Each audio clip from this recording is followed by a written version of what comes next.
Bandera, el periódico nacionalista de Argentina. Pedilo todos los meses en todos los kioscos del país.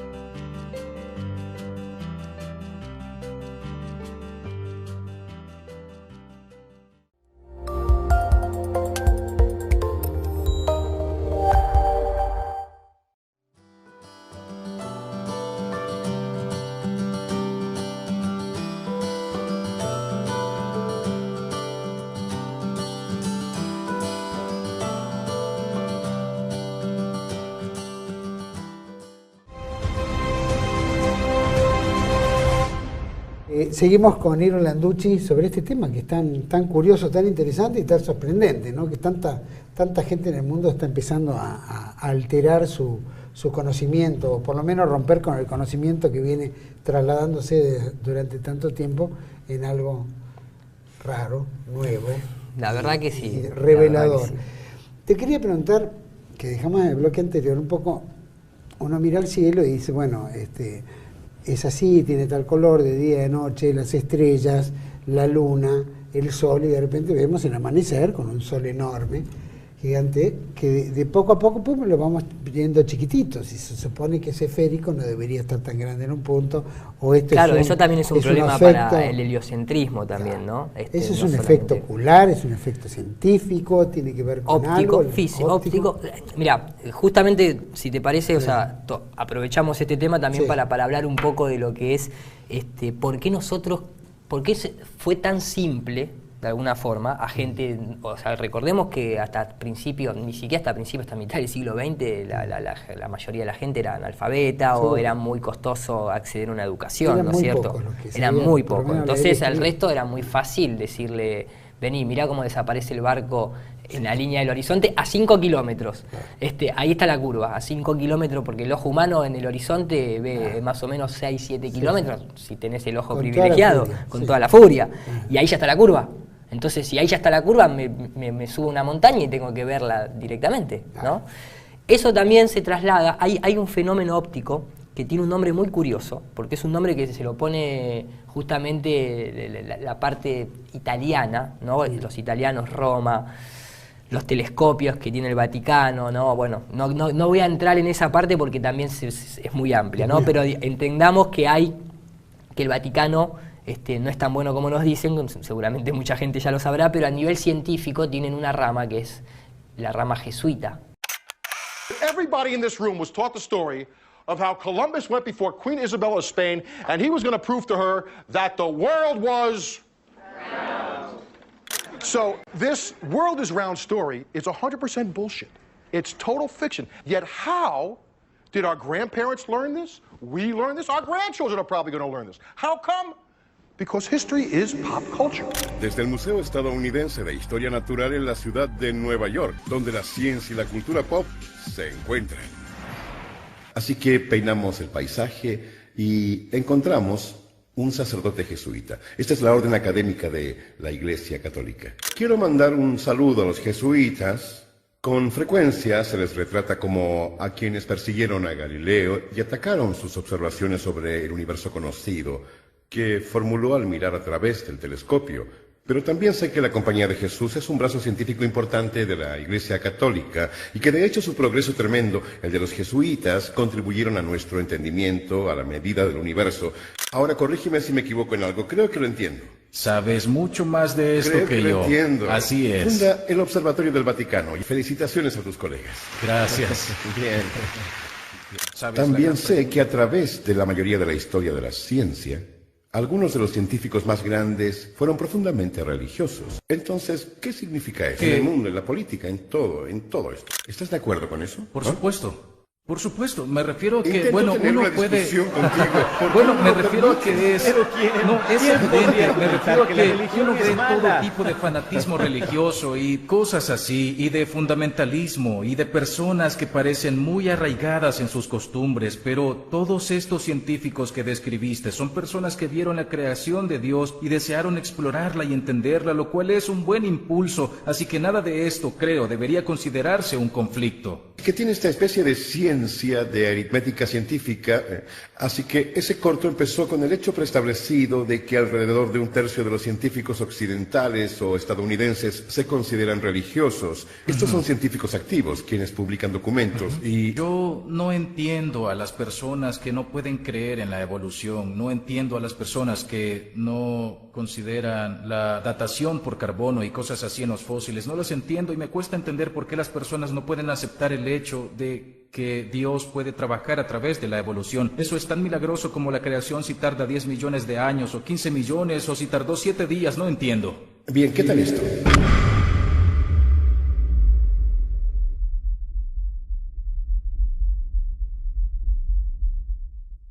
Que son los encargados de las universidades actualmente, que fueron los que plantearon esta cuestión de los telescopios, que tal vez ese jueguito de que Galileo, que nunca lo mataron y lo perdonaron, por algo también fue, ¿no? Hay toda una cuestión, hay una cuestión, aunque parezca extraño, sí lo quiero decir, que es adoración al sol.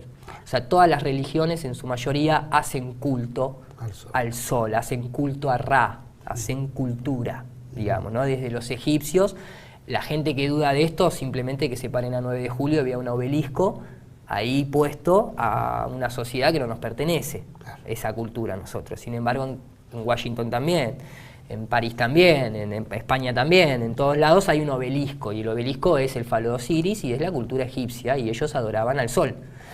¿Por qué adoran al sol?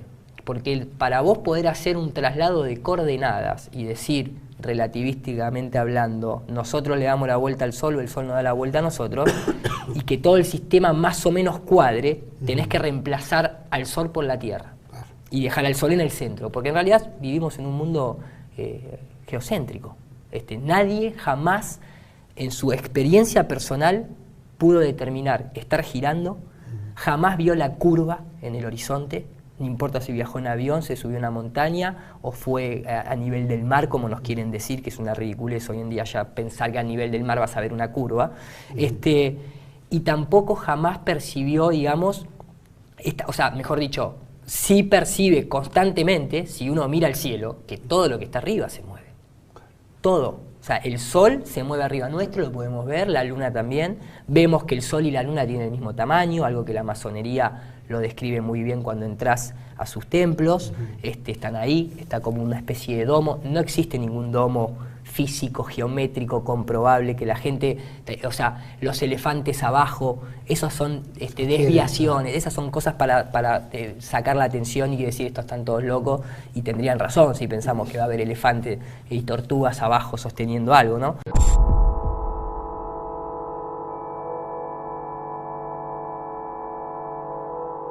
La lucha, tan violenta en los primeros tiempos de la ciencia, entre los puntos de vista de Ptolomeo y Copérnico, sería entonces completamente sin sentido. Cualquiera de los dos sistemas de coordenadas podría utilizarse con igual justificación. Albert Einstein.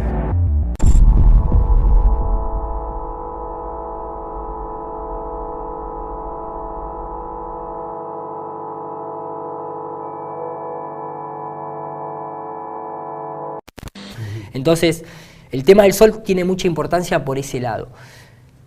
A nivel geométrico, a nivel científico y a nivel óptico, suceden un par de fenómenos que cuando te lo diga lo vas a reconocer. ¿Quién no va en la ruta y ve ese efecto de agua? De agua. Sí, a la distancia. A la distancia y todo. Exactamente. Ese efecto se llama Fata Morgana, que significa hada madrina en italiano. Justamente es una hada madrina porque lo asocian como si fuese un espejismo, ¿sí? O una ilusión, cuando en realidad es un fenómeno óptico totalmente descriptible, ya reproducible en laboratorio. Si querés te lo muestro como para que te hagas una idea, porque este es un punto importante dentro de este tema, porque esto la gente tiene que comprender lo siguiente: si vos estás a nivel de suelo, un día con nubes, vos te parás en la calle, ¿no? Que tengas vista hasta el horizonte, y vos mirás, te va a dar la sensación que vos tenés una nube acá arriba, y la nube, a medida que vos vas mirando el horizonte, pareciera ser como que, ¿sí? Pero vos viajaste en avión y vos sabés que la nube no se curva. La nube siempre es un colchón. Vos viajás en un avión y ves un colchón de kilómetros y kilómetros y kilómetros de nube recta. Sin embargo, esa nube recta que vos estás viendo desde arriba del avión, para una persona en el suelo, pareciera que se está curvando, pareciera como tener una forma esférica a su alrededor. Entonces ahí comienza un engaño óptico, o sea, la utilización de un fenómeno óptico para engañar y decir la Tierra es esférica. Ese fenómeno... A la distancia uno ve que se van juntando, ¿no? Se van juntando, exactamente. Entonces, ese fenómeno, hoy en día, es muy conocido. No sé si lo podemos ver en pantalla. Sí. Ahí lo vemos. Este es el efecto del que hablamos, ¿bien? En el que uno diría que la persona ahí pareciera estar como muy flaca, digamos, ¿no es cierto? Sí. Pero es el fenómeno que cuando uno va en la ruta no le pone ninguna discusión al respecto. Es un fenómeno óptico, te dicen, o una ilusión, como dicen algunos, ¿no es cierto? Ahora, este mismo fenómeno, hoy en día en laboratorio, es reproducible. Estos son unos nanotubos de carbono. La temperatura tiene mucho que ver en esto. Si hay aire caliente o si hay aire frío, a la distancia, con la acumulación de kilómetros, vos vas distorsionando la vista. Hoy en día ya es totalmente comprobable. Entonces, ¿qué pasa? Cuando se forma un espejismo es porque hay una diferencia entre aire frío y caliente. Se llama espejismo, pero no porque es una ilusión, sino porque se produce un efecto de espejo. Se refleja lo mismo que está abajo hacia arriba, pero poca distancia, no es algo mayoritario, digamos, ese espejismo. El punto es que cuando hablamos del agua, hablamos de esto. ¿Vos qué dirías? ¿Que eso es una nave voladora? Nos invadieron los ovnis, al final tenían razón la agenda alienígena. No, esa es la Fata Morgana. Y ese es el gran problema que está teniendo en este momento el heliocentrismo, porque yo también era heliocéntrico de alguna manera, ¿no es cierto? O sea, ¿quién no cree creer siempre, ¿no? Sí. Que le dábamos nosotros la vuelta al sol, a pesar de ver que el sol se mueve arriba nuestro. Yo, como vengo del mundo de la animación por computadora, utilizo programas que emulan la realidad en un montón de aspectos físicos, geométricos, ópticos. Entonces, en un momento cuando estaba estudiando todo este tema me pongo a hacer una simulación basado en parámetros de la realidad, digamos. Y lo que vemos acá, bueno, este es el programa que yo utilizo, se llama Cinema 4D. Lo que vemos acá es lo que estaría haciendo en este momento el círculo color negro, representa un rango de visión de lo que nosotros solemos ver más o menos hasta el horizonte con un poco más de extensión, ¿bien? Este círculo negro lo que tiene son parámetros de temperatura mapeados por escala de grises, digamos, teniendo en cuenta que la temperatura varía poco, pero varía dependiendo, ¿no es cierto?, por las corrientes de viento, bueno, evaporación del agua, hay varios factores, ¿bien? Pero lo interesante de esto es lo siguiente, o sea, lo que ustedes ven con un rectángulo blanco es la capa de nubes que anteriormente, por ejemplo, veíamos en pleno vuelo, que era totalmente recta, ¿bien? Entonces, lo que yo hice fue mover este objeto, que sería el Sol, de manera lineal, recta, sin que subiese o bajase, simplemente de forma lineal, ¿bien? Entonces, el punto acá a tener en cuenta es justamente eso, el Sol no cambia de altitud. Lo que nosotros vamos a ver es una simulación sin que el Sol cambie de altitud. Entonces, cuando uno procesa estas imágenes, lo que va a ver es que se ve, ¿no?, la fuente de luz claramente iluminando el sector en el que se encuentra, ¿bien? Cercano al observador, digamos. A medida que yo alejo el Sol de forma lineal y a la misma altura, podemos ver esa diferencia a través de la capa de las nubes, en donde pareciera estar iluminado atrás, en la línea del horizonte, ¿bien? Ahora, ¿qué pasa? Cuando una cámara hace zoom, vamos a ver ahora a continuación, el tema es que si uno simula los parámetros atmosféricos, ahí estoy haciendo zoom, por más que el objeto de luz esté sobre nosotros, ahí pareciera que el Sol y las nubes quedan cortadas en la línea del horizonte. Sin embargo, vemos que el Sol siempre tiene la misma altura. Esto confunde muchísimo al observador, creyendo de que tal vez el Sol se está poniendo y no alejándose. Ahora, el tema es que una cámara cuando hace zoom, obviamente va a tener pérdida de registro por una cuestión de perspectiva, sumado a este fenómeno llamado Fata Morgana, ¿bien? O variación en el índice de refracción. Acá por último lo que podemos observar es cómo en la realidad, cuando nosotros vemos este tipo de efecto, que anteriormente lo mostrábamos, no es que el sol se está poniendo o que las nubes se están poniendo con el sol, es simplemente una cuestión de perspectiva, simplemente una cuestión de que el sol siempre está arriba nuestro, obviamente, pero se aleja. Pero como está muy arriba, la perspectiva celeste cambia muchísimo, muchísimo. Fíjense que ya cambia a la altura de las nubes, que sabemos que están más o menos entre los 10 kilómetros y los 20, dependiendo las temperaturas, ya se cortan en el horizonte. Imagínense el sol que está a un par de miles de kilómetros.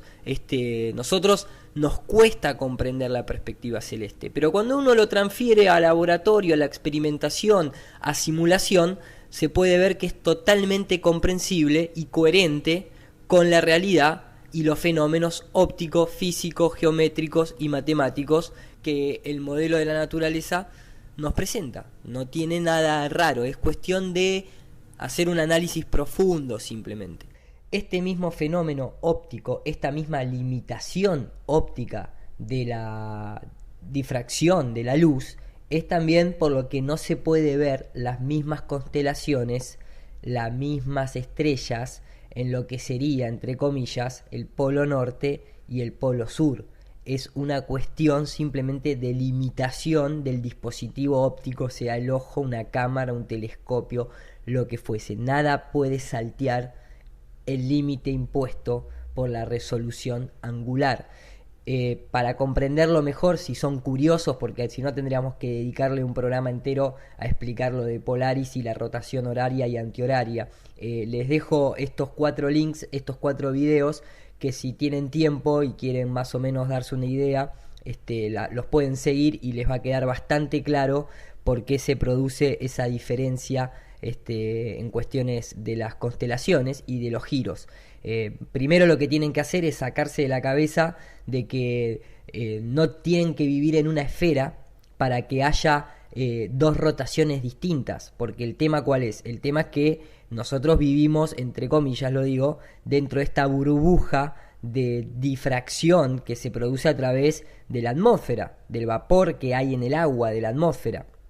Entonces, digamos que acá pueden ver, ¿no?, que la ciencia oficial contempla que nuestro aire, nuestra atmósfera está a nivel de suelo, o sea, en su totalidad está cubierta de agua. De hecho, fíjense que dice que si toda el agua de la atmósfera se condensara, ocuparía 30 centímetros a lo largo de todo el mundo.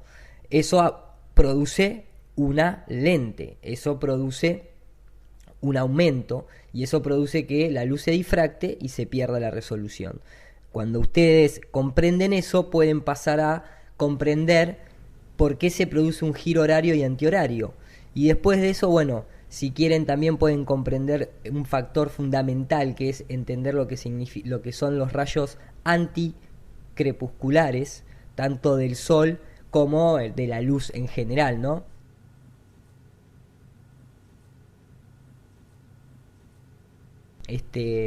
Y por último, si quieren, en este video que está subido en mi canal pueden tener acceso a un poco de información un poco más detallada y más asociada con toda una cuestión electromagnética y de fenómenos digamos de campos magnéticos que se producen en las distintas zonas de nuestro plano, y cómo actúa el sol en la parte, digamos, sur o en la parte del centro, etcétera, etcétera. Es un tema largo que si no tendríamos que dedicar un programa entero, pero por lo menos si son curiosos, sigan estos links que les va a llevar a buen puerto.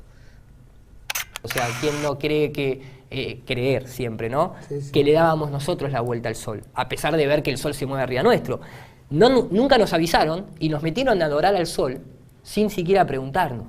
Y eso es algo que a mí, por lo menos desde el paradigma científico, me molestó mucho, y mucha gente también creo que le ha pasado lo mismo, sentirse engañado a ese nivel. Cuando se habla de esto también se habla y acá podés ver cómo pareciera ser que la isla que está de fondo va como desapareciendo, parece que se eleva, después vuelve otra vez a aparecer, y estos son fenómenos que la gente quiere discutir diciendo que en realidad lo que está sucediendo es que la ciudad está por atrás de la curva. Y no, hay un fenómeno que lo describe y se llama Fata Morgana. Entonces hay que dejar de creer que las cosas a nivel suelo desaparecen por una curva. Desaparecen porque no hay más resolución angular. Cualquier persona que esté escuchando esto, que se dedica a la óptica, sabe de lo que estoy hablando. Llega un momento que no entra más luz en el ángulo del lente óptico y no hay más resolución. Cuando uno usa un catalejo o un telescopio puede distinguir más de que 20 kilómetros, 30 kilómetros más. Es una cuestión, sí, mira, es una cuestión interesante esa. ¿Por qué? Porque como nosotros hemos sido adoctrinados en creer que cuando miramos hacia el cielo estamos viendo millones de kilómetros de distancia, es complejo analizarlo desde una perspectiva coherente, porque si yo agarro un telescopio, ¿sí? No hablemos de nivel de suelo porque todo el mundo sabe que hay smog, justamente por eso no se podría ver la curvatura, y por eso justamente las cosas desaparecen, porque hay densidad atmosférica, lo dice hasta el servicio meteorológico. Entonces saquemos de la ecuación eso para hablar de una curva. Pero digo, suponiendo que estamos en una montaña a 2000 metros de altura, o nos vamos a Bariloche o a esa zona que es el cielo más despejado, y yo agarro un telescopio y lo pongo de forma recta a ese telescopio, yo voy a ver cuánto.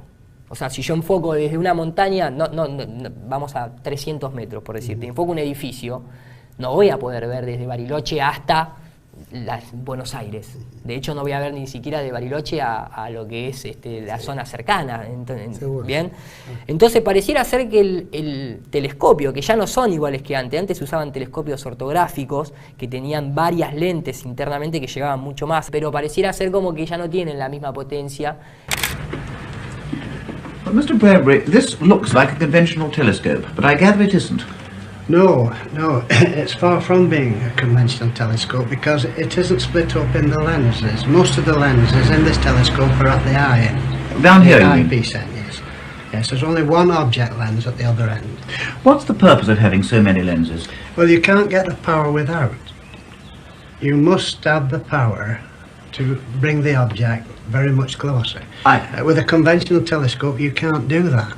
I would have thought that every time you passed a beam of light through an extra lens, you'd lose a bit of light. Yes, that is so, that you do lose light. But looking at objects in the sky, you don't need to lose it. Looking at your map of the Earth, it looks to me as if you've got the North Pole in the middle and all directions are south. Is this correct? Yes, it is correct in that method. Entonces el tema es, yo pongo un telescopio, apunto de forma horizontal. ¿Cuánto veo? ¿50 kilómetros? ¿40? Recordemos que los telescopios se miden como cualquier lente, en X, porque no acerca la imagen, agranda la imagen. Por eso se habla de X y no de metros o kilómetros cuando uno va a comprar un dispositivo óptico, ¿bien? Ahora, cuando apunto para arriba, ¿cuánto veo? Si yo en forma lineal veo, vamos a suponer, 40, 50 kilómetros como mucho, cuando apunto para arriba, ¿estoy viendo realmente a trillones de años luz?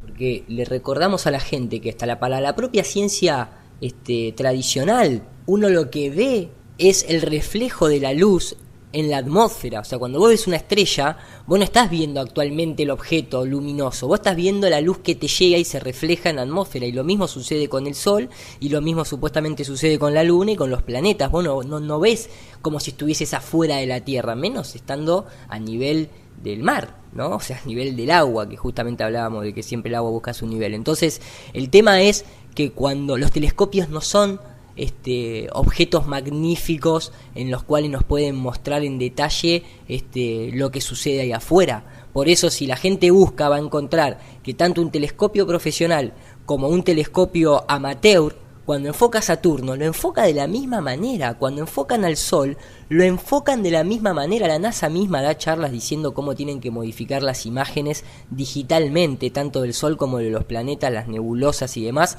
porque es más, está la famosa frase que se conoce dentro de esto que es la Tierra no esférica, cuando el propio empleado de la NASA dice, tiene que ser Photoshop, sí o sí, no queda otra.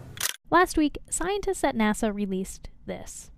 The shot is compiled from data from NASA's VEERS instrument, which orbits the Earth about every 100 minutes, taking measurements of light coming off the planet. That can be translated into ribbons of imagery like this. There's a small problem with it because there's a very slight gap in between each orbit. So some of those are painted on. It is photoshopped, but it's has to be. It is photoshopped, but it's has to be. It is photoshopped, but it's has to be. Blue Marble 2.0. NASA's Rob Simon made this. El punto es por qué a la comunidad científica no se le da acceso a la información raw, como se llama, ¿no? O sea, la información pura. Si lo querés hacer por un nivel de marketing para vender un poco más de revista, hacelo.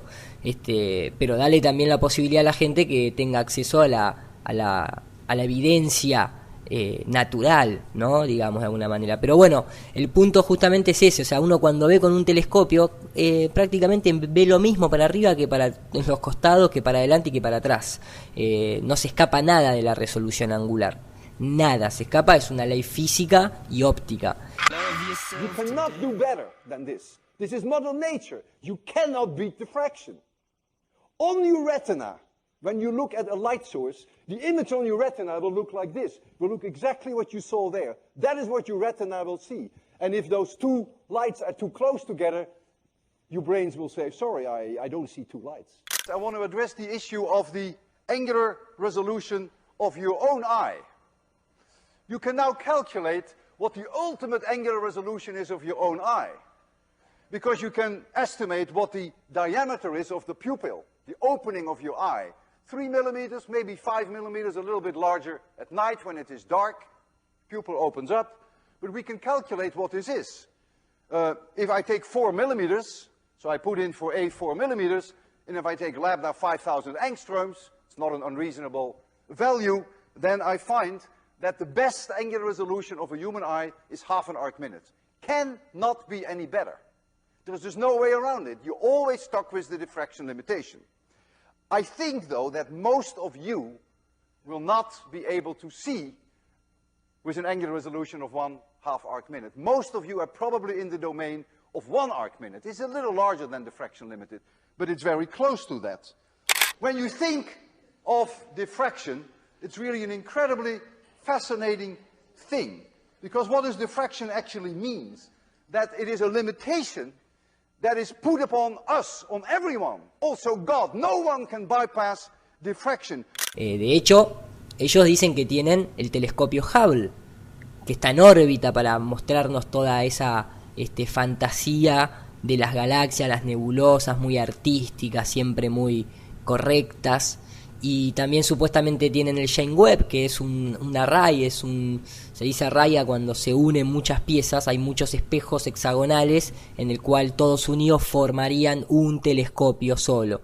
Creo que también está el Spitzer, creo que también está el Kepler, pero el más conocido al público es el Hubble. Ahora, qué casualidad que tiene, no sé si vos sabías, la NASA tiene un avión llamado Sofía. Y el nombre, atención al nombre, porque viene del sofismo, que es justamente cuando uno tiene un gran conocimiento, es el artilugio para enredar a los demás y engañarlos. Siempre la NASA con esos simbolismos, lo vimos anteriormente, los astronautas haciendo en plenas misiones espaciales los cornutos como si fuese algo, como si fuese heavy metal, ¿no? Entonces, ellos tienen el SOFIA, tiene exactamente el mismo diámetro que tiene el Hubble, costó lo mismo que costó el Hubble, tiene las mismas capacidades que tiene el Hubble.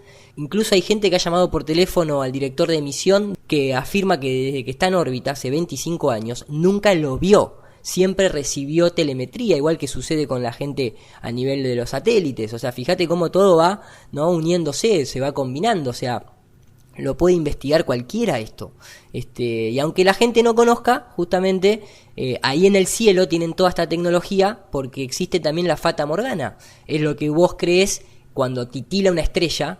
Vos pensás que está titilando porque está teniendo algún problema con la potencia. No, es la capa atmosférica. Entonces desde Tierra un telescopio, por cuestiones físicas que no nos da el tiempo para detallar, resumimos diciendo esto. O sea, cuando uno ve para arriba, no se olviden que está viendo a lo sumo en muy baja resolución a donde se proyecta la luz en la capa atmosférica más alta. Incluso observatorios gubernamentales cuentan, no muchos, algunos pocos nada más, como es el caso del que estamos mostrando, cuentan con lo que es la óptica adaptativa, que es una técnica, digamos, que permite contrarrestar en tiempo real el efecto de la turbulencia. O sea, contrarresta en tiempo real el efecto de la turbulencia porque justamente es un dispositivo controlado por computadora que lo que hace es ir moviendo los espejos, tratando de anular, ¿no?, ese movimiento de la turbulencia, como si fuese el mismo sistema que tienen los antiterremotos,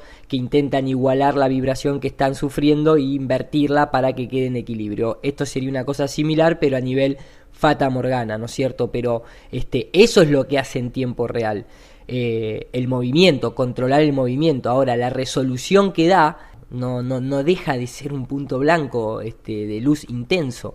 No hay un detalle como para hacer ese enfoque. Digamos, a veces se usa como láser, se crea una estrella artificial ionizando los gases atmosféricos, o sea que lo estás viendo a la misma altura que estarías viendo el reflejo de la luz que viene desde afuera, como para usarlo de guía, porque esto tiene un problema que es, si está muy separado la estrella de la referencia aparente, se pierde mucha definición. Entonces esto funciona nada más en un campo de visión bastante estrecho. Es por eso que se utiliza mucho en observaciones en infrarrojo.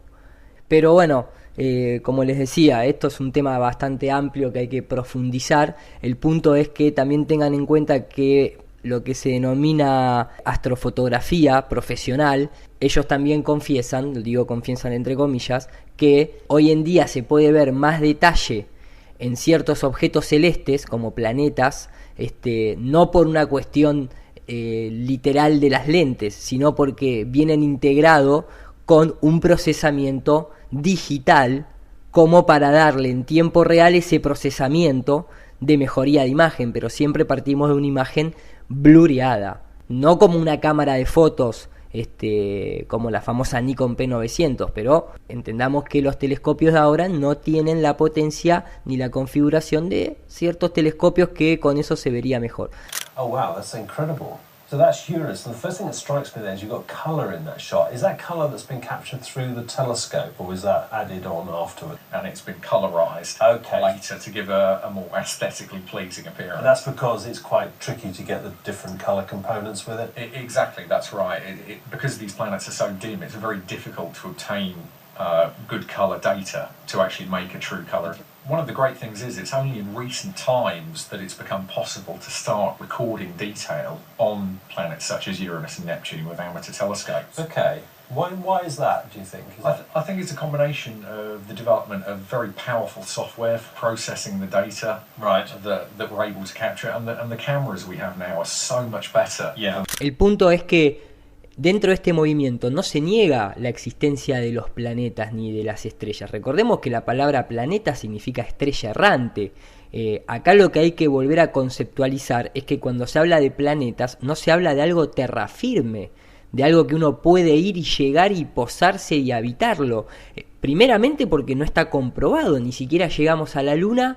Imagínense sacar conclusiones de algo que sea tierra firme y habitable de Júpiter, de Saturno, o sea, todos los planetas que se descubren actualmente, todo eso es invención digital de la NASA y de ciertas organizaciones gubernamentales. Los planetas que se pueden observar realmente y que todos podemos comprobar son siempre los mismos. Desde este movimiento no se niega esa existencia de planetas, ni de los astros, ni de las luminarias. Al contrario, como dije anteriormente, de hecho la astrología, estudio de los astros, a diferencia de astronomía, que es la que nombra los astros, desde la etimología lo digo, la astrología se basa en un estudio geocéntrico del movimiento de los planetas, conoce lo que son los nodos o astros no luminiscenses, como se conoce como Rahu o Ketu, o lunas negras, que son justamente los que producen los eclipses. Está muy consciente de todo el mapa celeste la astrología. Quien tenga dudas, que se fije acerca del movimiento del mecanismo de Antiquitera, que es uno de los primeros dispositivos que la ciencia moderna hoy todavía apenas está comprendiendo, que ya manejaba en un periodo de 90 y pico de años lo que eran eclipses, lo que eran movimientos planetarios, lo que eran oposiciones, en fin, o sea, como dije, es un tema largo, pero que quede claro eso, que acá lo que se cuestiona es la investigación gubernamental para dar por sentado tantas cosas que, como venimos viendo, hay mucho más que dudar en cuanto a certificar, ¿no? Andas, Mariano, buenas tardes, gracias por atendernos. ¿Qué tal? Buenas tardes, ¿cómo están ustedes? Muy bien, contanos, ¿de qué se trata este descubrimiento, este anuncio que ha hecho la NASA? Bueno, es un anuncio que, como vos bien decías, es noticia mundial en este momento. Hace varios días que la NASA venía haciendo una campaña de suspenso, ¿no? Diciendo que este mediodía iba a anunciar algo grande, y efectivamente tenían bajo el brazo el hallazgo de 7 planetas fuera del sistema solar. Estos planetas se los llama planetas extrasolares o exoplanetas. Al día de hoy se conocen varios miles. Y entonces ahora, cuando nos pongamos a estudiar el sistema planetario en el colegio, digo nos pongamos a estudiar porque las mamás estudiamos con los chicos este tipo de cosas, ahora va a haber que incluir 7 más. Es uno de los temas más calientes de la astronomía contemporánea, esto de los exoplanetas, ¿sí? Y lo interesante de este anuncio es que se anuncian, como te decía, 7, y varios de ellos con características de tamaño, en principio parecidos a la Tierra, ¿no? No hay mucho más para decir en este momento, porque siguen estando a 40 años luz y no hay ninguna tecnología nuestra, humana, para llegar a ellos en un tiempo razonable. O sea que no se los ha explorado, solo a través de máquinas aquí desde la Tierra, pero no más. Básicamente, claro. Y decime, Mariano, por último, como para terminar de entender esto, que por lo menos para el común denominador de la gente es algo muy pero muy complejo. ¿Cuál es, si querés, el alcance de esta novedad? ¿Por qué se venía anunciando con tanto suspenso? ¿Por qué esto iba a acarrear un shock, un impacto para el mundo entero? Es una muy buena pregunta. Mirá, uno acá tendría que meterse también en el tema de la comunicación, ¿no es cierto? Porque la verdad es que muchas veces estos anuncios, más allá de su valor científico, le sirven a agencias como la NASA o la Agencia Espacial Europea para adquirir promoción.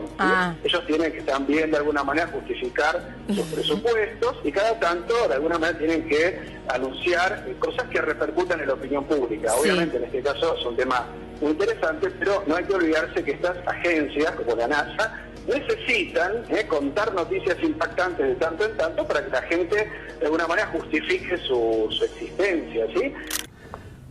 Se supone que entonces, si la Tierra, si estamos viendo a determinada distancia, y en la curvatura, los 12.000 kilómetros de diámetro que tiene la Tierra, deberíamos en determinada cantidad de kilómetros ver cierta curvatura, si la Tierra es redonda. Exactamente. ¿Cada cuánto se puede determinar en grados que la Tierra va pegando un giro, como para decir es recta, o es plana, o es hueca, o es...? Mira, hay un mucha gente tal vez piense que de esto no ha hablado nunca ningún matemático, ningún científico o ese tipo de cosas. Capaz que creen que es algo de ahora de la modernidad, cuando en realidad hay un montón de personas en el pasado y en la actualidad también que descreen la teoría del Big Bang o que descreen la teoría de la evolución o de los dinosaurios. Es un tema muy amplio. Pero Samuel Robson, que es el que nosotros conocemos tal vez cuando hablamos de paralaje, ¿no? Cuando los objetos a la distancia parecían moverse menos que los que están adelante, ese matemático que estableció esas ecuaciones fue el encargado de dejar un libro que se llama 200 pruebas de que la Tierra no es un globo giratorio.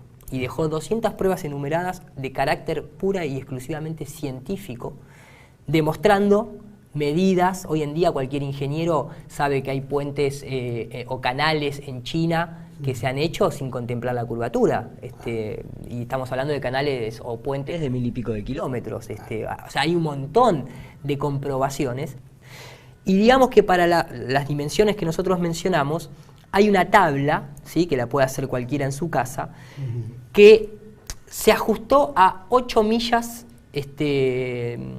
pulgadas, por milla cuadrada de decaimiento de curvatura, que no es exactamente correcta, es 7,90 y pico, pero se llegó al consenso de decir 8 para redondear los números. Lógicamente, en una distancia muy prolongada vas a tener un grado de error, pero así todo, estamos hablando justamente que la ciencia heliocéntrica, me gusta decirle por no oficial, porque yo creo en la ciencia justamente, nos dice que a los 15 kilómetros de altura, a los 20 kilómetros de altura, esto debería ser así.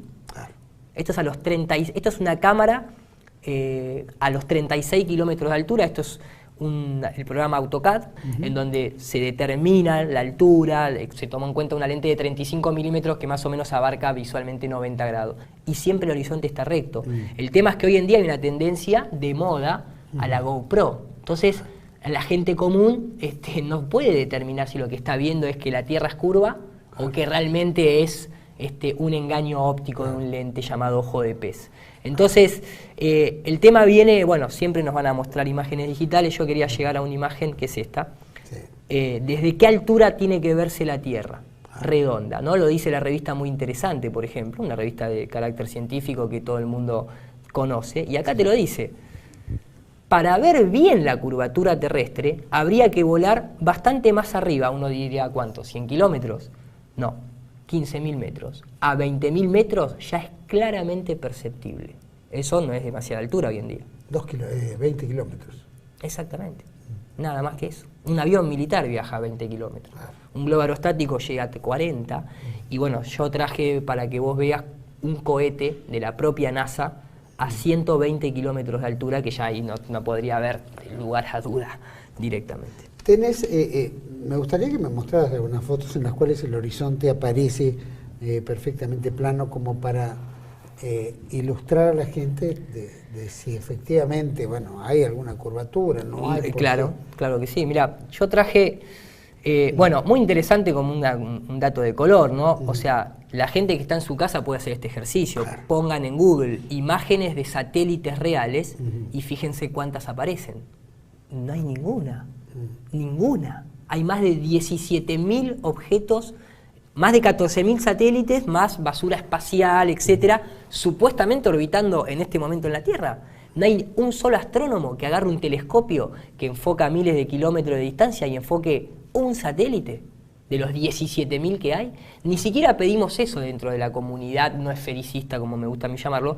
Le decimos a muchos astrónomos que se enojan con este tema: enfoquen un globo aerostático de los que tienen los satélites colgando, que saben que existen, que están nada más que a 20, 30 kilómetros de altura.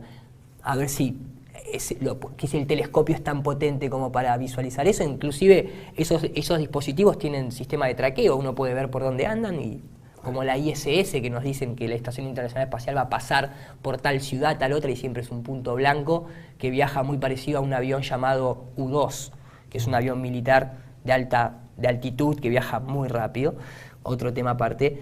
Tampoco hay imágenes reales del planeta Tierra.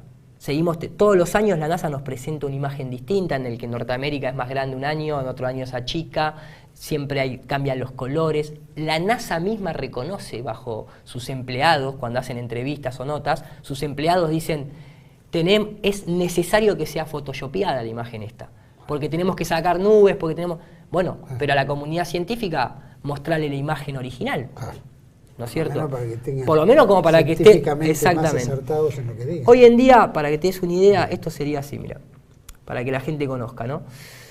Estos logos que vos ves ahí arriba hacen referencia a, bueno, lo que hablábamos, la operación Fishbowl, que fue directamente 30 bombas nucleares directo a la ionosfera hasta los 83 kilómetros de altura, haciendo explosión. Vos lo viste fuera de cámara.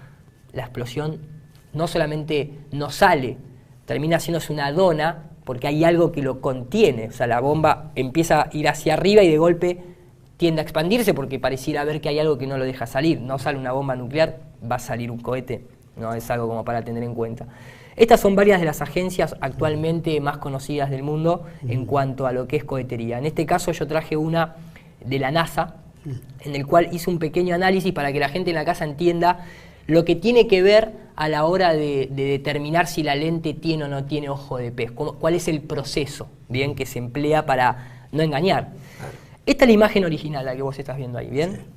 Ahí podemos determinar, lo primero que se hace es analizar objetos que nosotros sabemos que son rectos. En este caso podemos ver los palos de luz, el propio suelo sabemos que a esa altura no puede tener esa curva. Entonces ahí ya te está diciendo, eso tiene un ojo de pez. ¿Bien?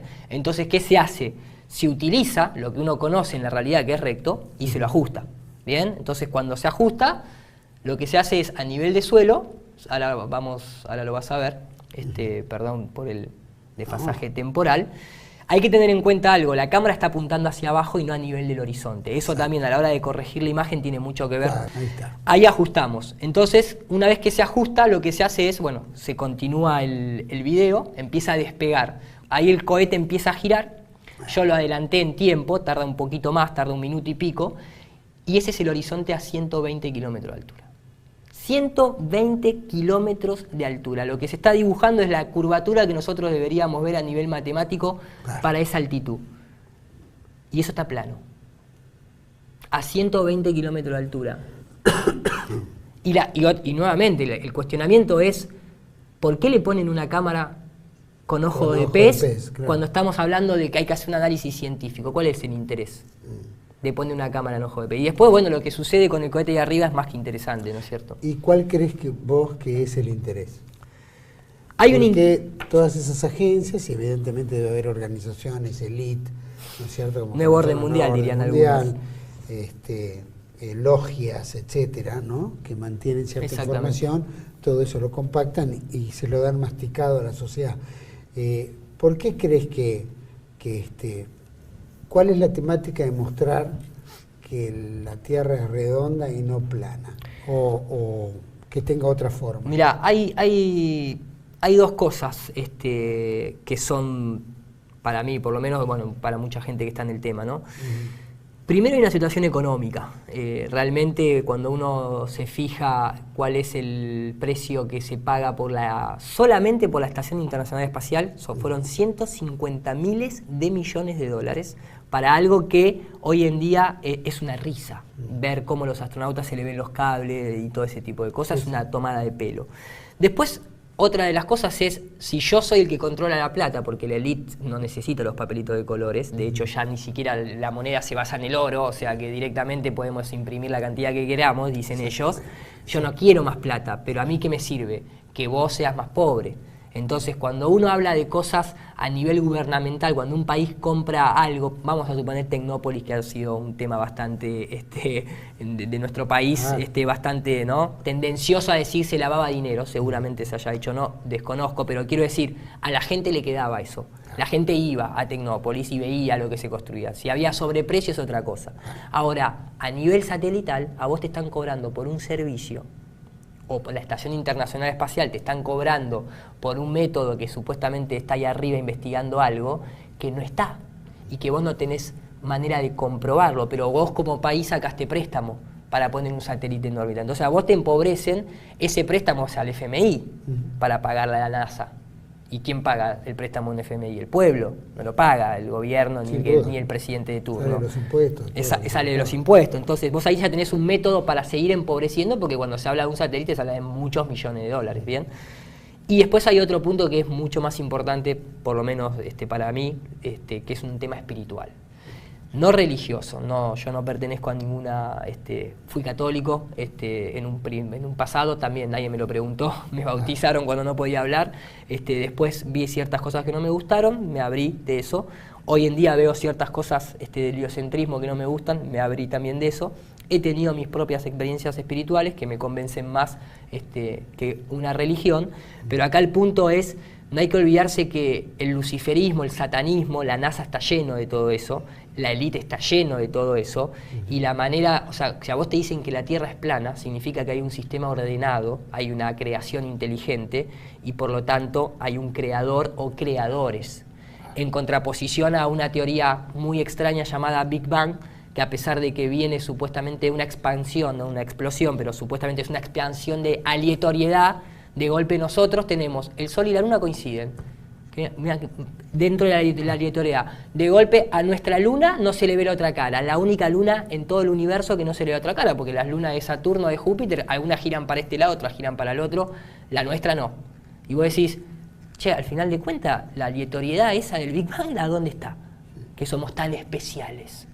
Porque muchos de estos científicos vinieron a decirnos, incluso Freud, nos vino a decir que nosotros no somos el centro de nada, un granito de arena, y no somos importante para nada. Olvidémonos, ¿no?, de la idea de nuestra importancia dentro de este cosmos de millones de galaxias y estrellas, y sin embargo pareciera tener un lugar bastante reservado porque hay fenómenos que solamente se aplican a una cierta selección especial, ¿no es cierto? Ahora vamos a ir a un pequeño corte. A mí me interesa, por supuesto, todo esto, y si vos decís la élite, o llamémoslo la masonería o los grupos de poder que de alguna manera dicen, bueno, esto es así, te lo vendemos en un paquete, quisiera saber cuál es el rédito de ellos. ¿Es solamente porque una religión, es para subordinar? Pero todo esto me lo vas a contestar. Vamos a este pequeño corte y volvemos con Iro Landucci develando este tema que es bastante curioso. Ya volvemos.